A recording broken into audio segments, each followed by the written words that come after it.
मैं हूं आबिद हुसैन शेख, आपका खैर मकदम कर्नाटक एक्सप्रेस में। सबसे पहले नजर आज की हेडलाइंस पर।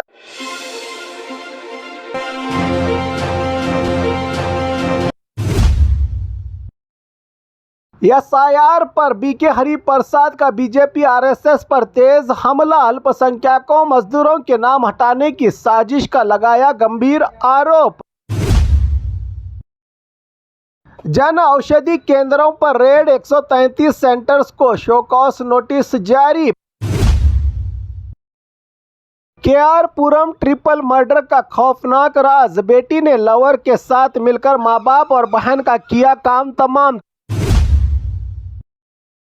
शॉर्मा खाने वाले लवर्स हो जाए अलर्ट। राज्य में एक साथ 10 शहरों पर ईडी की रेड।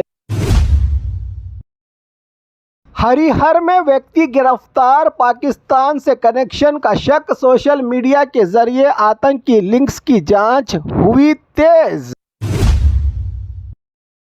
9 दिन तक गांव में भीख मांगते हैं लोग, बारिश के लिए अनोखी परंपरा। पहले ऑक्सीजन पाइप की चोरी, अब एसी कॉपर पाइप गायब। गदग महिला बाल हॉस्पिटल में सुरक्षा पर उठे बड़े सवाल। गैर कानूनी रेत माफिया का दबदबा, रेत रोकने वाले रेवेन्यू ऑफिसर और परिवार को धमकी, एफआईआर दर्ज। अब खबरें विस्तार से।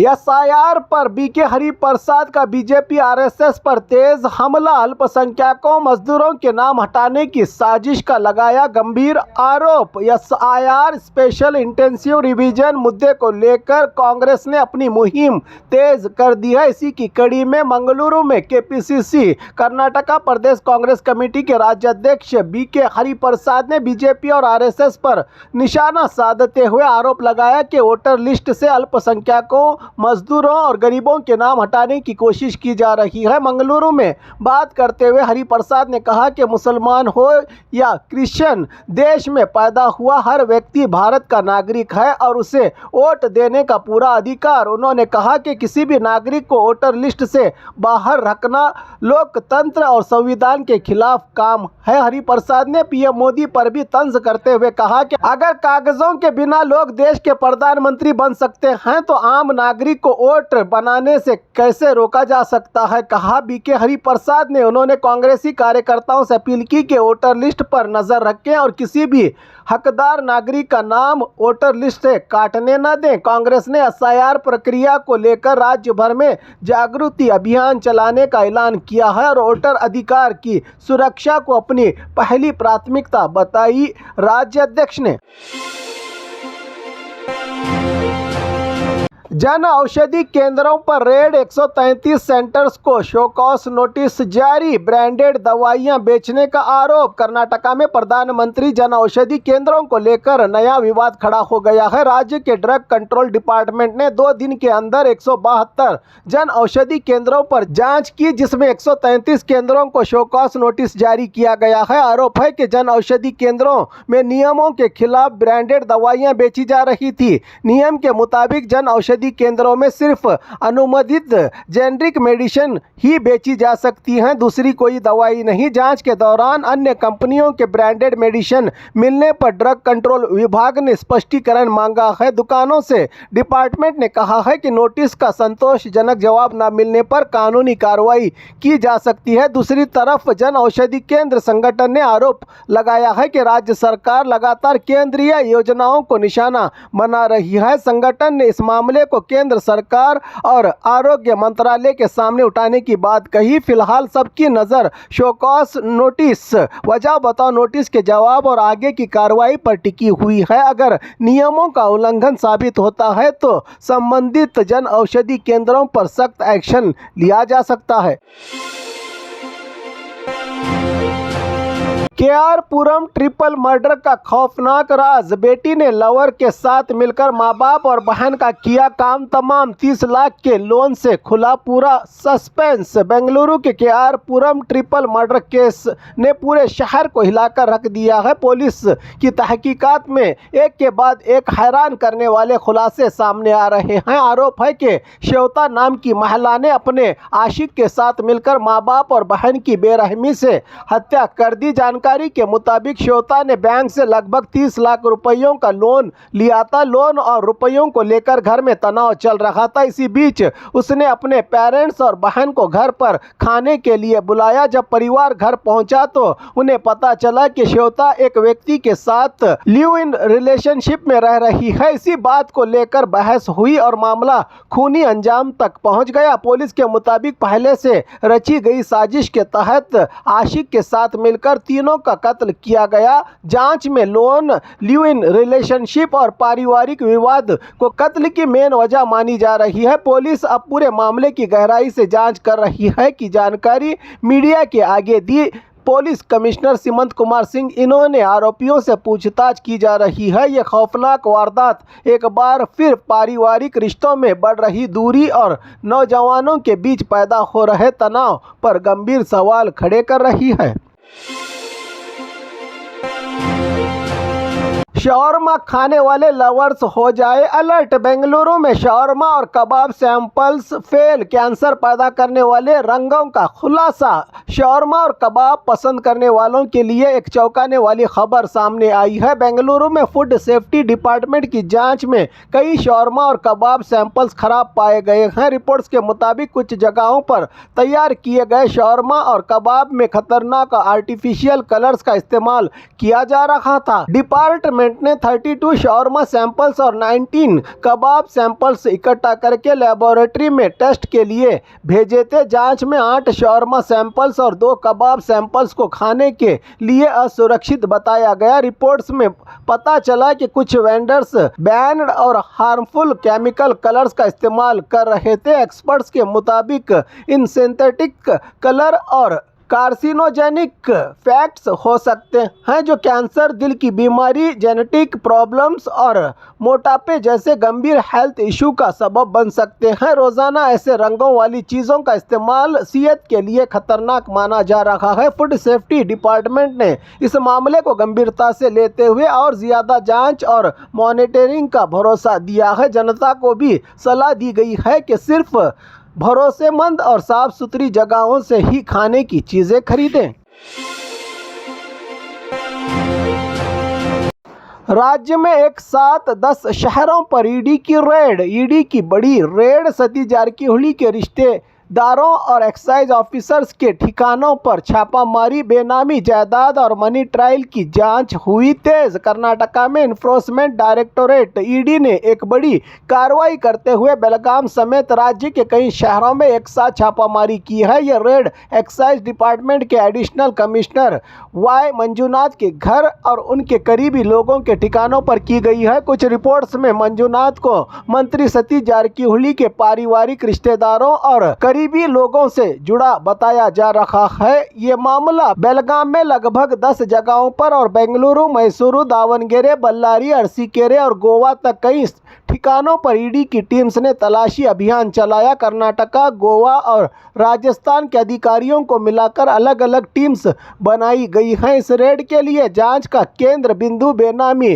संपत्ति, आमदनी से ज्यादा कमाई, रुपयों की अवैध लेन देन और बार लाइसेंस अलॉटमेंट पे संभावित गड़बड़ियों को माना जा रहा है। सूत्रों के मुताबिक एक्साइज डिपार्टमेंट के कई अधिकारियों और उनके करीबियों के घरों पर भी तलाशी ली जा रही है। ईडी अधिकारी फिलहाल डॉक्यूमेंट्स, फाइनेंशियल रिकॉर्ड्स और अन्य सबूतों की गहराई से जांच कर रहे हैं। अब तक किसी आधिकारिक एजेंसी ने रेड में क्या मिला है इसकी पुष्टि नहीं की है। मंत्री सतीश जारकीहोली के बहनोई होने के नाते उन्होंने कहा कि पूरी तस्वीर जांच पूरी होने के बाद ही सामने आएगी। सच्चाई तभी स्पष्ट होगा कि यह रूटीन इन्वेस्टिगेशन है या किसी शिकायत के आधार पर की गई कार्रवाई। फिलहाल ईडी की सर्च ऑपरेशन जारी है और आने वाले दिनों में इस मामले में और भी बड़े खुलासे होने की उम्मीद जताई जा रही है।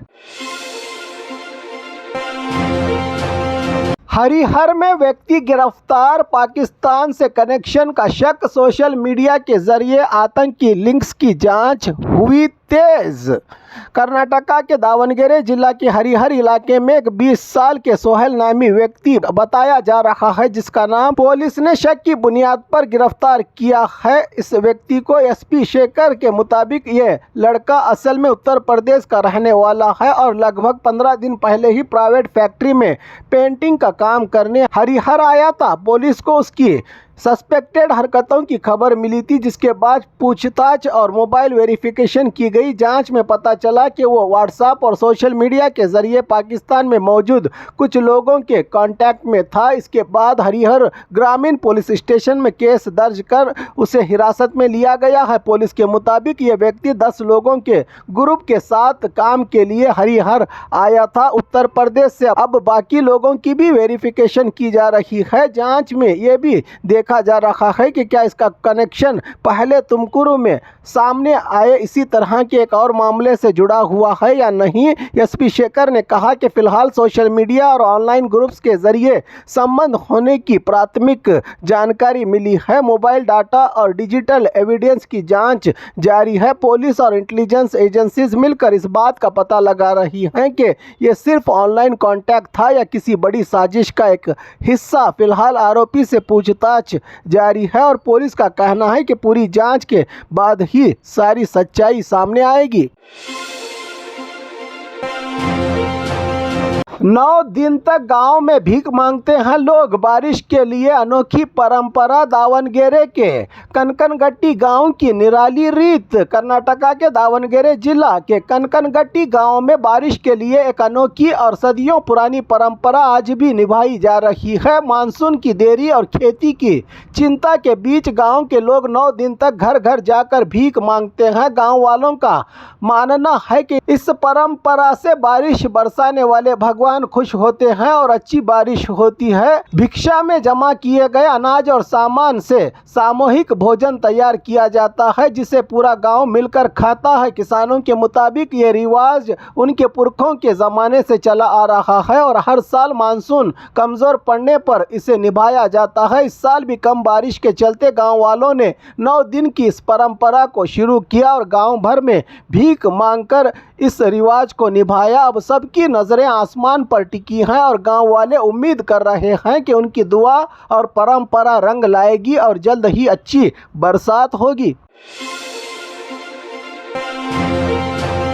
पहले ऑक्सीजन पाइप की चोरी, अब एसी कॉपर पाइप गायब। गदग महिला बाल हॉस्पिटल में सुरक्षा पर उठे बड़े सवाल। गदग के डंडप्पा मानवी महिला और बाल हॉस्पिटल में एक बार फिर चोरी की बड़ी घटना सामने आई है। कुछ दिन पहले ऑक्सीजन पाइप चोरी होने के बाद अब हॉस्पिटल के एसी आउटडोर यूनिट से कॉपर पाइप चुरा ले गए हैं चोर। जानकारी के मुताबिक चोरों ने 8 से 10 एसी यूनिट्स के कॉपर पाइप्स काट कर ले गए, जिससे हॉस्पिटल की सुरक्षा व्यवस्था पर गंभीर सवाल खड़े हो गए हैं। सबसे बड़ी बात यह है कि हॉस्पिटल में ना तो सीसीटीवी सर्वेलांस ठीक से मौजूद है और ना ही पर्याप्त सिक्योरिटी गार्ड्स तैनात हैं। स्थानीय लोगों का आरोप है कि हॉस्पिटल में लगातार हो रही चोरियां प्रशासन की लापरवाही को दिखाती हैं। लोगों ने चिंता जताते हुए कहा है कि जब ऑक्सीजन और एसी के पार्ट्स सुरक्षित नहीं हैं तो हॉस्पिटल में इलाज के लिए आए मरीज, मां और बच्चे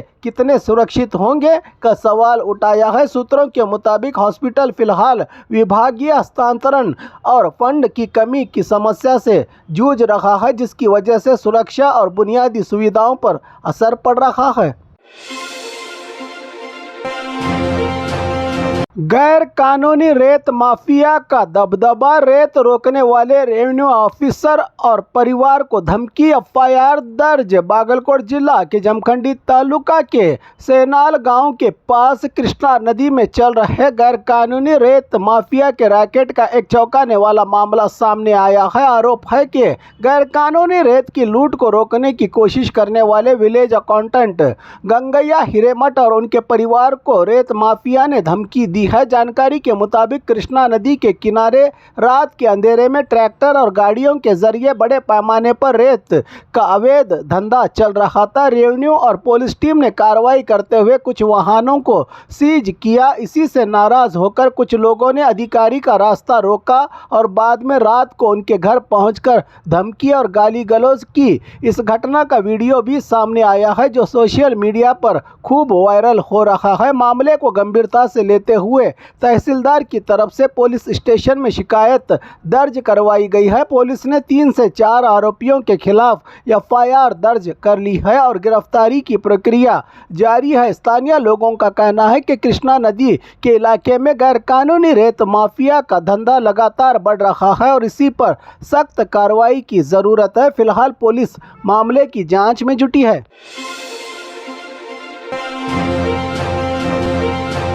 और खबरों के लिए देखते रहिए कर्नाटक एक्सप्रेस।